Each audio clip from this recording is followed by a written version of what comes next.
Hey guys, I'm JanetOnOccasion, and today we're playing the Total War Warhammer II Battle Replay. This one was sent in by the Great Horned Rat himself, so of course it's Skaven. I mean, what else are we going to have? But this is a really interesting army. Recently I showed a replay, it was Arista Deimos, I think it was High Elves and Chaos, both super elite armies.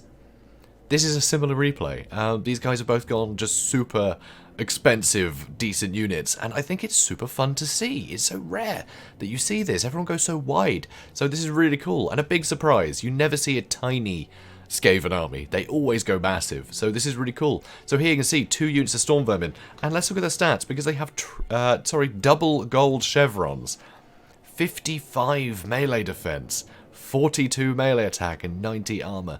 And you got to remember that these are very high stats, but there's 120 of them in in a unit, which is a lot of them. So I think with higher model counts, the chevrons seem to have more of a difference, because remember, you got to overcome that 55 melee defense, attacking every single one. It's going to take so long to kill them all. Of course, you know, leadership isn't great generally, but look at how high that leadership is with all the extra just everything. You know, the chevrons have helped, and of course, you know, he does have some extra, you know, help nearby.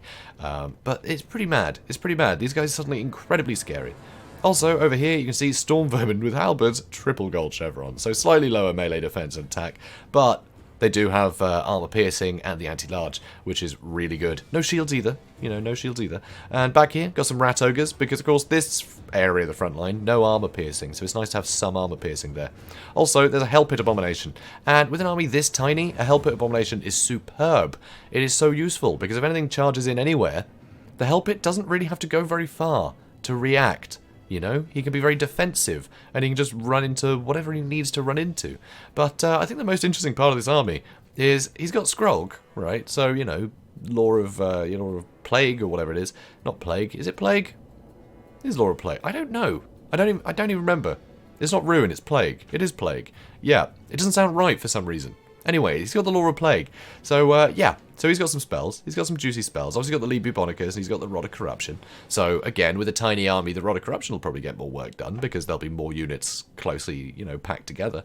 But he's also got Pestilent Birth, he's got Vermintide, and he has Pestilent Breath. So, usual kind of thing. Pestilent Breath, I think, is very good in this one, because it's good crowd control. It's good just to hit, you know, a lot of cheap units with a lot of damage. So if there's a lot of goblins or something, you can just do a lot of damage to them quickly, stop them piling up too much, which is nice. Or just make them suffer for piling up too much, is what I should be saying. But also, there's 2 Plague Priests. There are 2 Plague Priests as well, but they don't have any spells, which is really interesting. So my first thought is, I mean, they do have Contaminated, and against a low leadership faction, having a couple of extra units that can lower leadership by 10 is actually pretty great.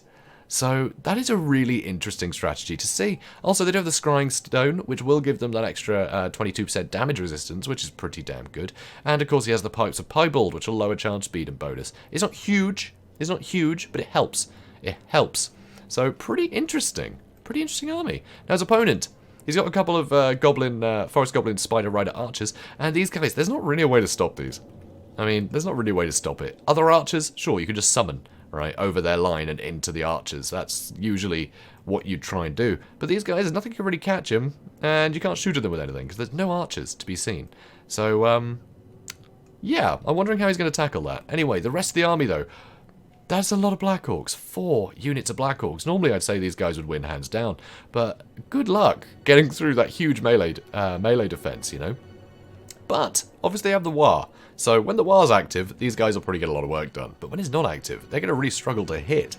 So that's pretty funny. Seeing Black Orcs struggle to hit anything, that's new. You know, that's new. Also, Savage Orc Biggins, these guys can kill clan rats and things all day, but they're really nice as well, having that anti-large for things like rat ogres and stuff like that. Because they match up great against rat ogres, because they don't rely on armor. So the armor piercing with rat ogres, it's not very cost effective. No, the Savage Orc Biggins rely on their physical resist, and also they kind of hit harder than they protect themselves just generally, so they'll kill stuff very, very fast. So we'll get things to rout quite quickly against another low leadership faction. So I like this a lot. Also, Goblin Doom Diver. Never see the Doom Divers. I think it's great against, you know, sort of expensive low armor stuff. They tend to perform the best. But there's no expensive low armor stuff in this army. It's all Storm Vermin. It's all armored. So it's really interesting to see that. usually I'd say a great pick against Skaven, a really interesting pick. But here, I think it might struggle to get too much work done. But here, Orc Boar Chariot, don't see these often. So that's really good to see. So obviously it's a chariot, right? It's a chariot. It does with the armor piercing and, yeah, anti-infantry. It's a chariot. I mean, yeah, it's a chariot. Also over here, Wurzag. He has Wurzag. So Wurzag has to really watch out for the Lead Bubonicus because he can't heal. He will take damage very quickly. But likewise, Effigy of the Git is going to be a problem for the Skaven too. So that's kind of cool. So I think there'll be a lot of counterplay here. And of course, let's have a quick look at his spells. I'm sure he has. Here we go. Yep, here we go. 44 melee attack. That's going to help when your wars run out. Use that on your Black Orcs, and suddenly you're in business again. So, yeah, he has options. Fist of Gork, again, for that magical damage. Very nice if you're fighting, you know, any of the sort of plague-related ones with their high physical resist. And he's got the usual stuff, the Bonewood Staff. So every time he casts a spell, more melee attack. I just love Wurzag. And the Foot of Gork, it's going to be great against a small elite army.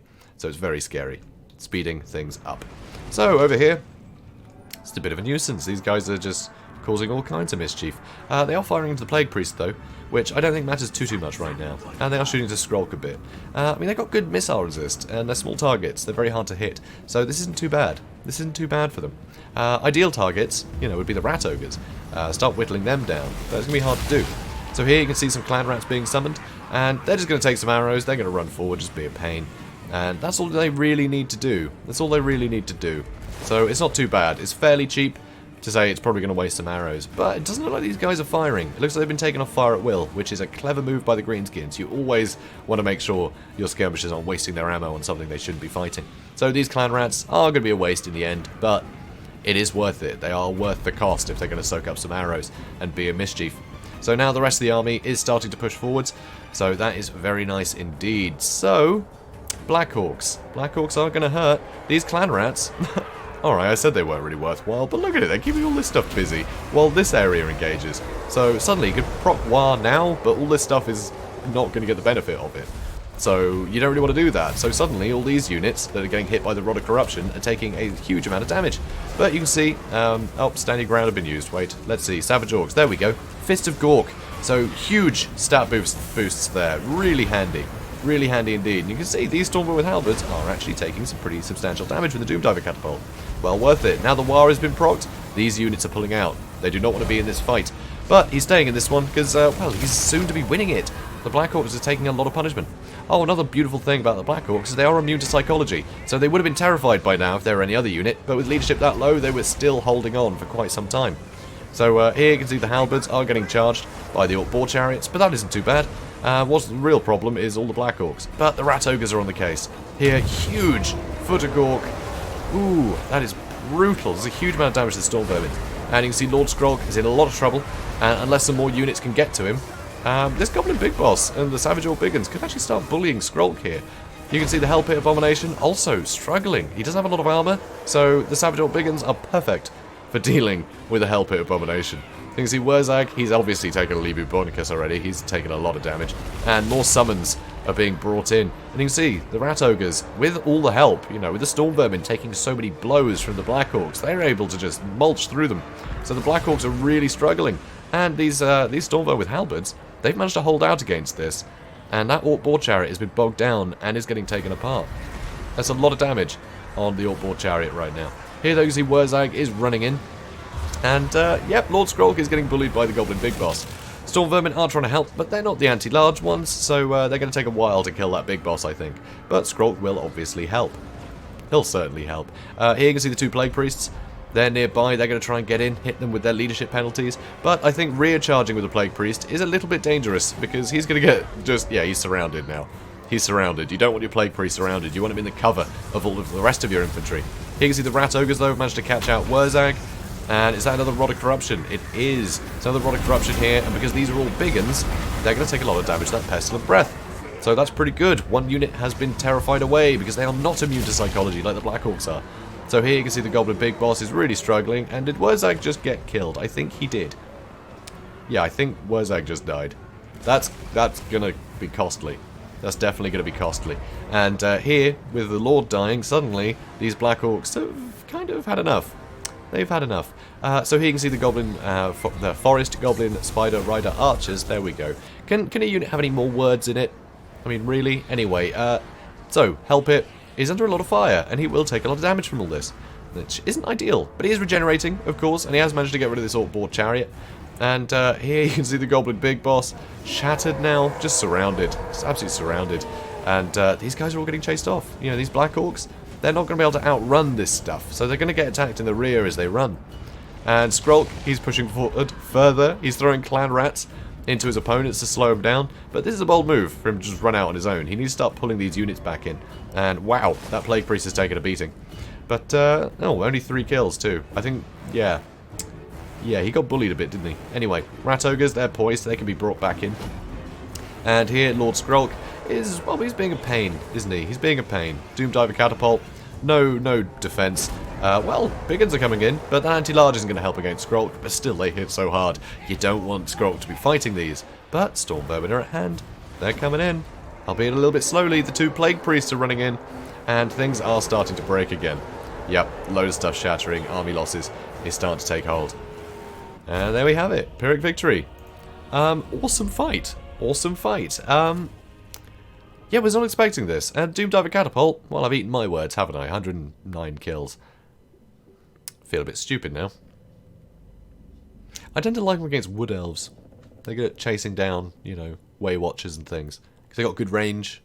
So you see them, you just go Goblins, and they fly over and kill the Elves. That's what I like them for. But yeah, apparently just tight formations, it'll still do the job. But anyway, yeah, Black Orcs, I can't believe they didn't just cleave this line apart. I'm very surprised. But those Rat Ogres, they're able to get on top of them, and nothing that could really deal with the Rat Ogres could deal with, you know, the Storm Vermin. So it's very efficient and very simple, but it just works. You know, I think things might have gone a little bit differently if it was sort of the usual quite wide build, a load of goblins in there, just numbers basically, just a lot of numbers. You know, you got your spells to buff their melee attack, so even goblins are going to get a lot of hits in with, you know, Here We Go nearby, and then rusty arrows and a load of archers. I think that would have made it really tough. But this is a pretty solid build. It's got all really good tools in here. I think this is really interesting, and I think this is a workable build. You know, I don't think by any means a bad one, but it just got so heavily countered by a completely unexpected lineup. I think the Plague Priests, interesting pick. Hard to tell how well they did, I think. I think it's hard to tell. Yeah, I can't really make a call on it. I mean, they didn't get a lot of killing done, but they only have to really just hit a unit, just hit any model in a unit, and that's minus 10 leadership, which I can only assume is very useful, but it was hard to really see the effect of these two. But I think it's a very interesting, it's a great idea. It's a great idea, and I'd love to see this used again. I think this is very cool. So yeah, Horned Rat, nailed it, man. You nailed it. This was wonderful. So, guys, if you enjoyed this, then please do comment, like, and subscribe, and I will see you in the next one. Have a good day, guys.